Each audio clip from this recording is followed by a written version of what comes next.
পুরনো বা আগের আপলোড করা ফেসবুক স্টোরি আপনি দেখবেন কিভাবে। ফেসবুকে আপনি যে স্টোরিগুলো আপলোড করে রাখছেন, অর্থাৎ আগে যতগুলো স্টোরি আপলোড করে রাখছেন সমস্ত স্টোরি কিন্তু আবার আপনি দেখতে পারবেন, এবং আপনি সেখান থেকে আপনার স্টোরিগুলো ডাউনলোড করে আপনার গ্যালারিতেও নিতে পারবেন।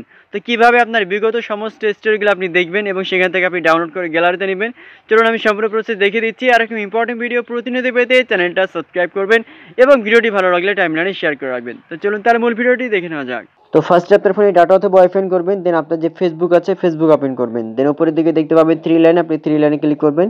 দেন নিচের দিকে স্ক্রল করলে দেখতে পাবেন সেটিংস অ্যান্ড প্রাইভেসি লেখা থাকবে, এখানে ক্লিক করবেন। তারপরে আপনি আবারও সেটিংসে ক্লিক করবেন। সেটিংসে যখন ক্লিক করবেন দেখবেন যে অনেকগুলো অপশন চলে আসবে, নিচের দিকে স্ক্রল করবেন দেখবেন যে অ্যাক্টিভিটি লগ নামের একটা অপশন আছে। তো এখান থেকে একটু লোডিং নিতেছে, তারপরে নিচের দিকে স্ক্রল করি। স্ক্রল করলেই দেখা যাচ্ছে যে দেখেন ইওর অ্যাক্টিভিটি অপশনে অ্যাক্টিভিটি লগ আছে, এখানে আমি ক্লিক করলাম। এখানে যখন আপনি ক্লিক করবেন, ক্লিক করার পরে আবার একটু প্রসেসিং নেবে, দেন নতুন একটা ইন্টারফেস ওপেন হয়ে যাবে। দেখেন এখান থেকে চলে আসছে। এখন আপনি বাম পাশে লেখা থাকবে আর্কাইভ, আপনি আর্কাইভে ক্লিক করবেন।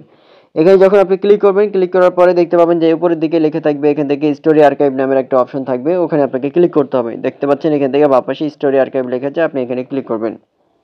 আপনি যখন এখানে ক্লিক করবেন এবার মূল অপশনটা দেখতে পাবেন, দেখেন এখান থেকে, অর্থাৎ আপনি আপনার স্টোরিতে যেগুলো দিয়েছিলেন সমস্ত কিছু আপনি কিন্তু এখান থেকে দেখতে পারবেন। ঠিক আছে, দেখেন এখান থেকে বিগত যতদিন আগের আপনার ফেসবুক অ্যাকাউন্ট খোলার পর থেকে যতগুলো স্টোরি দিয়েছেন সব স্টোরিগুলো এখান থেকে আপনি দেখতে পারবেন।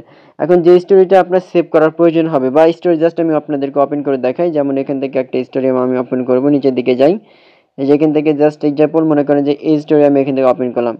স্টোরি যখন এখান থেকে ওপেন হয়ে গেল, এখন এটা যদি আপনার সেভ করার প্রয়োজন হয় উপরের দিকে 3 ডট নামে একটা অপশন আছে, 3 ডট আপনি ক্লিক করবেন। দেখেন এখান থেকে এখন আপনি এটা তাহলে আপনি ডিলিট করে ফেলতে পারবেন অথবা আপনি সেভ করে নিতে পারবেন। ঠিক আছে, এখান থেকে আপনি এটা হচ্ছে একটা ভিডিও আকারে করা ছিল, এবং এখানে যদি কোনো ফটো আকারে যদি থাকে এখান থেকে যেমন দেখতে পাচ্ছেন একটা ফটো আছে, এখান থেকে যদি আপনি ক্লিক করার উপরে 3 ডটে ক্লিক করার পরে এটা কিন্তু সেভ করতে পারবেন। সেভ হবে খুব, যেমন এখানে ক্লিক করলাম দেখেন সেভে ক্লিক করলাম, এটা কিন্তু সেভ হয়ে গেছে।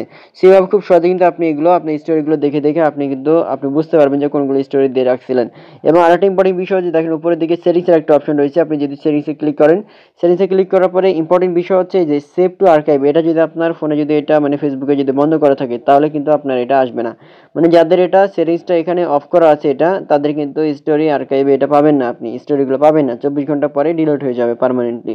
আর এটা যদি আপনার এভাবে সেভ করা থাকে এখানে যদি অন করা থাকে তাহলে আপনার স্টোরি দেওয়ার পরে 24 ঘন্টা পরেই স্টোরি যে এখানে কিন্তু সেভ হয়ে যাবে। আপনি কিন্তু এক এক করে চেক করে দেখে নিতে পারবেন। আসলে আপনারা বুঝতে পারছেন। সো এরকম ইম্পর্টেন্ট ভিডিও প্রতিনিয়ত পেতে এই চ্যানেলটা সাবস্ক্রাইব করবেন এবং ভিডিওটি ভালো লাগলে টাইমলাইনে শেয়ার করে রাখবেন। ধন্যবাদ।